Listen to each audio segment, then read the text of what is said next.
नमस्कार शेतकरी मित्रांनो, स्वागत आहे तुमचं आपल्या कृषी बाजार भाव या यूट्यूब चॅनलवर। बघा शेतकरी मित्रांनो, आज रोजीचे महाराष्ट्रातील विविध जिल्ह्यातील हळद बाजार भाव लाईव्ह या व्हिडिओच्या माध्यमातून आपण बघणार आहोत। तत्पूर्वी आपण चॅनलवर नवीन असाल व दररोजचे बाजारभाव अपडेट आपल्याला हवे असतील तर या चॅनलला सबस्क्राइब करा आणि या व्हिडिओला नक्की लाईक करा। चला तर व्हिडिओला सुरुवात करूया। कृषी उत्पन्न बाजार समिती हिंगोली आवकल्ली 1300 क्विंटल, किमान दर आहे 11,900, कमाल दर आहे 14,200, सर्वसाधारण दर आहे 13,050 रुपये।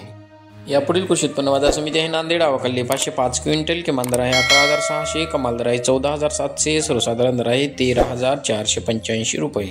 यापुढील कृषी उत्पन्न बाजार समिती आहे सांगली आवकल्ली 120 क्विंटल, किमान दर आहे 10,400, कमाल दर आहे 16,350, सर्वसाधारण दर आहे 15,300 रुपये। यापुढील कृषी उत्पन्न बाजार समिती आहे मुंबई आवकल्ली 42 क्विंटल, किमान दर आहे 18,500, कमाल दर आहे 23,000, सर्वसाधारण दर आहे 20,750 रुपये।